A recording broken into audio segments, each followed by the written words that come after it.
We are obsessed with college football. And this is Chick to Chick.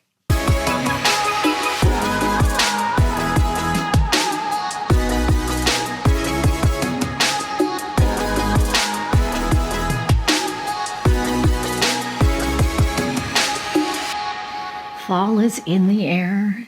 It's nice and chilly out there. The leaves are starting to change. We're seeing pumpkins and latte.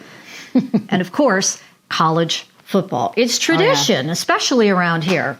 I mean, in Pennsylvania, I think one of the biggest ones is Penn State. People come from all over to go to a Penn State game, and I've been going to the Penn State game since I was 8 years old. So what is it? What brings people back year after year, and the season tickets and the this and the that? I mean, I know people who travel across the country to come to these games. What do you think it is? So, okay, if you asked me back when I was younger, it was much simpler. It was just getting together with, friends. It's almost like a big, gigantic picnic.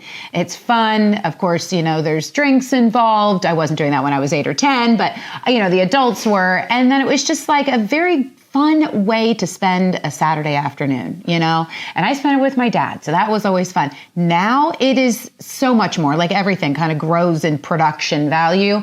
The stadium itself, where we go, Beaver Stadium, has changed. It's gotten bigger. There's much more to do around the stadium. I think it's just like going to a big carnival sometimes. It's just a blast is what it is. I kind of liken it to some sort of a festival. Oh, yeah, absolutely. It's a festive day, and it's not just the game. I mean, it goes on all day long. And I'm always amazed. I mean, I didn't go to Penn State. One of my good friends from high school went to Penn State, so I've been going there for years as well and being a part of all of it. It just amazes me, though, how the alumni there, it's so strong. It's so connected. The student body is just intensely strong. So we have, of the 5 daughters collectively, 3 of them are Penn State grads now. And even when I was younger, I didn't go to Penn State. I think it's probably because I went to so many games and went up there so often. You could feel this energy. Yeah, there is an energy. The fans are just amazing, and they're intense, and they're fun. So if you've been a student who has been a big fan, you're going to leave the university and you're going to keep coming back, and then you're going to bring your kids. And that's kind of how it goes. It's like a generational thing. I know lots of people that have done that. But I think what it is that when you're in college and you have these full experiences together, like the best years of your life, right? You want to get back. you want to revert back to being 17? I don't want to be. I want to every day. Yeah. Oh my gosh, if we knew back then. But I think when we go to games as adults, it was fun when our kids were there, that we could see them, and that was a great way to spend the afternoon. But it's just a ton of excitement and fun. There's always a lot going on, and especially if it's a beautiful day, as we say, God loves Penn State. That's why the sky is blue and white, the clouds. There is an energy there and I've been to other college football games, but there is an energy there that I don't think I have ever experienced, especially when you're in the stadium and I happen to be paying attention to the game at that particular moment, and everybody starts stomping their feet. And the whole stadium. I get chills. Yeah, I do too. I mean, it's fun. It's entertaining, and it's just tradition, right? Well, it's tradition. And I have gone to some of the other schools, I actually have been down south when they've had that. South is so different because in the South, the way they dress really matters too. How you show up for a game, it's much more highfalutin, as they would say, and it's just got much more. Bless your heart. I know. I would say it starts out with a lot more class, but I bet it doesn't end that way. But I think what happens is the traditions on these campuses, who really have big D1 football, I think it really carries the momentum from the beginning of the school year. It's bringing everyone together who wants to participate, and I think it's just all over, whether you're in the North or you're in the South or you're on the West West Coast. I think there's something about college football that is just so much fun. And I've heard, if you're really into it and you really want to be invested and you really want to go, you can have a great time. But the ones that don't really care, I feel bad for them. It's because they got to sleep all through fall because that's all it is. It's all about football. It is. And I think it's a feeling of belonging, camaraderie, and it takes you back to that happy time that you can relive all of those memories. So we talked a little bit about the game, the tailgating. Holy moly. It starts before the game. The game. It goes after the game. It goes after the game. It goes on all day. Insane. I mean, I love it. I love going from tailgate to tailgate and having fun. I personally think the drinking is a little excessive. Completely. You and I are not big drinkers. No, yeah. One or two, I'm good. And I think that's gotten a little bit out of hand. I got to be honest. And, let's be honest here. Kids are going to drink. We know they're drinking. Yeah. I'm not a fan of the level of alcohol. Well, some of the adults too. I remember when, I'm talking about the adults. I was going to say, I have seen so many adults be stupid hammered. Yeah. Makes no sense to me. You got to sit through a game and you got to be sitting next to people that aren't real thrilled about sitting next to you being completely hammered.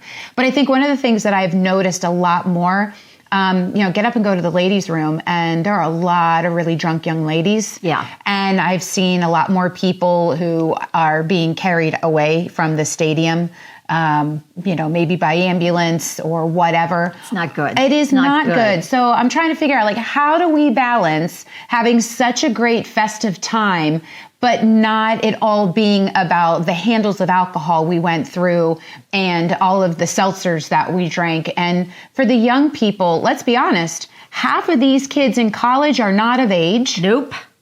And many of them, they're probably new to drinking. I mean, not everybody has experimented in high school. So they come to these big games and nobody cares. They're not walking around. There's no, police going around technically. Some of the bigger games they do. But I would say to the young people, man, you got to be careful.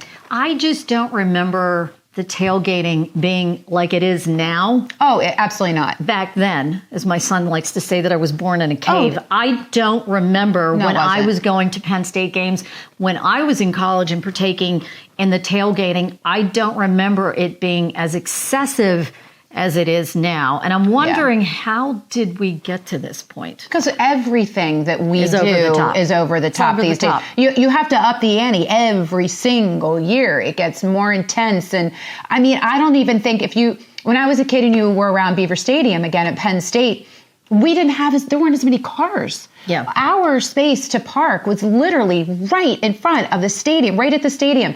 Heck, you can't even afford to be there now, you know? So the cost has gone up. So I think a lot of things have become more intensified, including the amount of alcohol that gets consumed. Well, speaking of alcohol, they're now going to start serving alcohol in Beaver Stadium.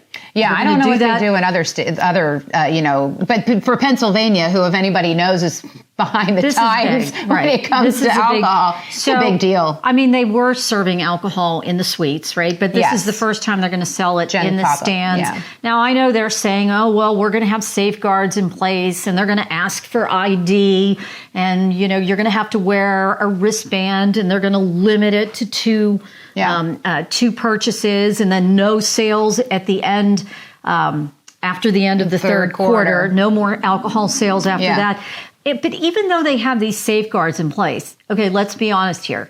Kids have fake IDs, right? Or their friend can go get it for them who is of age. So who's going to sanction that? Who's going to police that so-and-so who's 21 gets a beer and then hands it to one of the kids who's 18?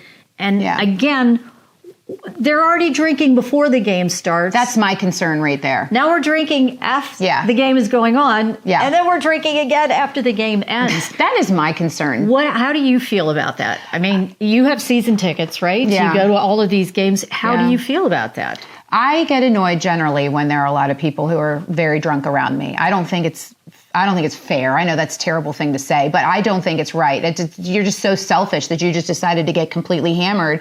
And now maybe you have really poor behavior because you're swearing and cursing and all the other things, or maybe you're just, loud and obnoxious, but come on, people.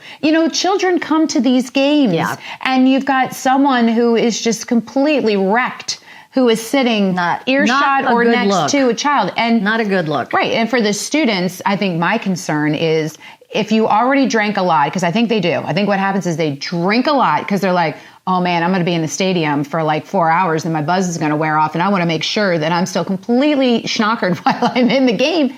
Oh gosh, now they can go buy more. I mean, it makes me nervous. And night games are really the ones that concern me because all these people are getting back out on the road and driving. Well, I think that's where their head was when they said no more sales after the end of the third quarter. You've been drinking all day long. That's right. You really do need the 4-hour buffer so you don't drink again. I agree. And again, as I brought up before, we know kids are drinking. I mean, we know. We're not dumb. You can't keep your head in the sand.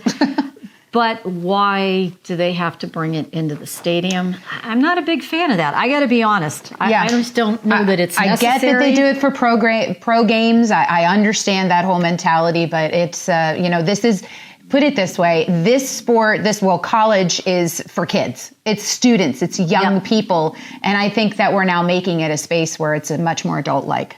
Okay. Are you going to keep going to games? Heck yes. For the rest of your life? I mean, as long as I can go. Listen. Are you going to keep taking me with you? I'm going to take you. As long as I can go. Like I said, I think it is fun. It's a beautiful way to spend an afternoon. And I really enjoy it. And for me, it has history because my dad is the one, who originally got the tickets. So to me, it's fun. I love it. It is tradition around here. I look forward to it. I look forward to the change in weather and going up and just having a great time all day. It's oh my gosh, yes. All-day affair. Wherever you go for college football, if you got a good team, it is an all-day super fun fest. Because we are Penn State and obsessed with college football. Oh, we hope you enjoyed this podcast, a little banter back and forth with Flora and I. Hey, head over to our YouTube page, Chick to Chick, on YouTube. Click the like and subscribe. And until we're back to chirp about another topic. We're going to the football game.